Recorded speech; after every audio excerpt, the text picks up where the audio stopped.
Welcome back to Camp Imagineering. It's our last day of this camp, so let's reflect on our time Imagineering. So, we talked a lot about aeronautic and automotive engineering. It's the study of air and space, and both use motion as a force to move things. We also talked about architectural engineering.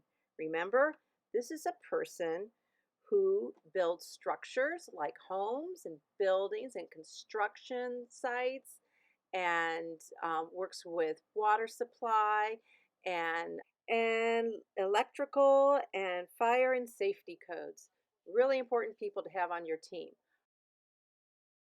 Well, bioengineering are people who make you feel better by creating body limbs called artificial body parts or prosthetics, like for your arms or hands and legs. And the bioengineer works closely with the mechanical engineer. Well, the mechanical engineer finds solutions to make things work. They create with many materials and tools in order to create many different structures. So these engineers love to make and fix things. Gotta like that in a person. Let's end with a fun talk about flying kites. It is so fun on a windy day. And the kite relies on all the engineering we talked about this week: mechanical, aeronautical, architectural, and above all, it's beautiful. Okay, kites rely on design and motion from the wind. Here's a poem taking flight. Kites, kites, kites. Kites flying high, red and blue and big ones too. Pretty kites, I like flying with you. Hi, Miss Margie. How are you? I'm good, Miss Chris. Are you flying a kite today? It is finally a windy day after yesterday's weather. All right. I know, and here we go. I have not flown a kite in a long time. So I found out from Miss Margie that you're supposed to wind the string around your hand so it does not get knotted. So that's just an FYI. Oh, All right, let's go let's go. fly a Start kite running. up Ready? to the highest height. Go, Miss Chris, Let's go. fly a kite and send it soaring Go, Miss Chris. up Go. through the atmosphere. Beautiful. Up where the air is clear. Oh, All right. go fly a kite.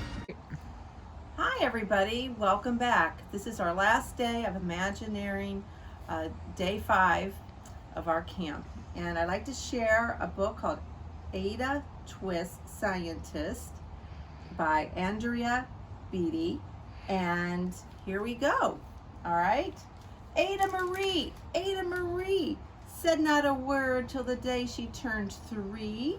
She bounced in her crib and looked all around, observing the world but not making a sound. She learned how to climb and made her big break with a trail of chaos left in her wake. She ran through the day, chasing each sound and sight, and didn't slow down till she conked out at night. Well, we like that as parents. Her parents were frazzled but tried not to freak as Ada grew bigger and still did not speak. Clearly, young Ada, with lots in her head, would have something to say when it ought to be said. That's just what happened when Ada turned 3. She tore through the house on a fact-finding spree and climbed up the clock just as high as she could. Her parents yelled, "Stop!" as all good parents should. And Ada's chin quivered, but she did not cry. She took a deep breath and she simply said, "Why? Why does it tick? And why does it talk? Why don't we call it granddaughter's clock? Why are there pointy things stuck to a rose? Why are there hairs up inside of your nose?" She started with why, and then what, how, and when. By bedtime, she came back to why once again.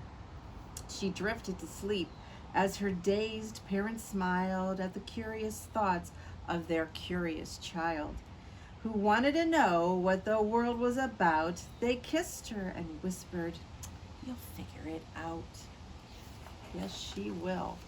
Why? What? How? When? Why? Her parents kept up with their high-flying kid, whose questions and chaos both grew as she did. Even Miss Greer found her hands were quite full when young Ada's chaos wreaked havoc at school. But this much was clear about Miss Ada Twist. She had all the traits of a great, you got it, scientist. Ada was busy that first day of spring, testing the sounds that make mockingbirds sing, when a horrible stench whacked her right in the nose, a pungent aroma that curled up her toes. "Zowie," said Ada, which got her to thinking, what is the source of that terrible stinking? How does a nose know there's something to smell? And does it still stink if there's no nose to tell? She rattled off questions and tapped on her chin. She started at the start where she ought to begin. A mystery, a riddle, a puzzle, a quest. This was the moment that Ada loved best. Good for her. Ask questions. Ada did research to learn all she could of smelling and smells, both the stinky and good. One hypothesis Ada thought could be true. The terrible stink came from Dad's cabbage stew. She tested and tested, but soon Ada knew it was time to come up with hypothesis 2. Then zowie! The stink struck again, just like that. Hypothesis 2, it's caused by the cat. The cat couldn't make such a stink on its own. It needed perfume and some fancy cologne. So young Ada tested. The test was a flop. She started again, but her parents yelled, "Stop!" Uh-oh. Ada Marie, to the thinking chair now by the time we count 3.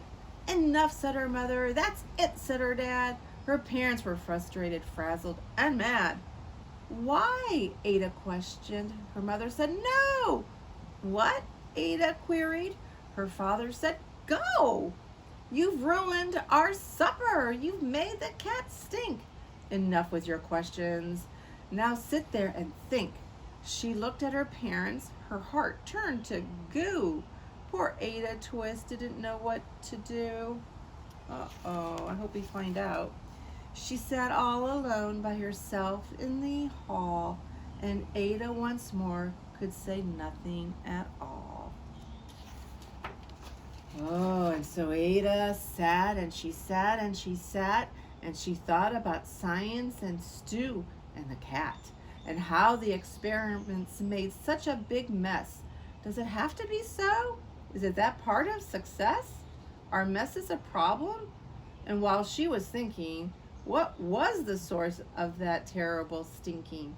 Ada Marie did what scientists do. She asked a small question, and then she asked 2. And each of those led her to 3 questions more, and some of those questions resulted in 4. As Ada got thinking, she really dug in. She scribbled her questions and tapped on her chin. She started at why, and then what, how, and when. At that end of the hall, she reached why once again. Her parents calmed down and they came back to talk. They looked at the hallway and just had to gawk. No patch of bare paint could be seen on the wall. The thinking chair now was the great thinking hall. They watched their young daughter and sighed as they did. What would they do with this curious kid who wanted to know what the world was about? They smiled and whispered, "Well, we'll figure it out." Good for them. Be patient with their child. And that's what they did, because that's what you do when your kid has a passion and heart that is true. They remade their world, and now they're all in the act or helping young Ada sort fiction from fact. She asks lots of questions. How could she resist? It's all in the heart of a young scientist. Look at her go. Gotta love it. And as far as that smell, what can Ada Twist do but learn all she can with her friends in grade 2? Will they discover the stink that curls toes? Well, that is the question, and someday, who knows?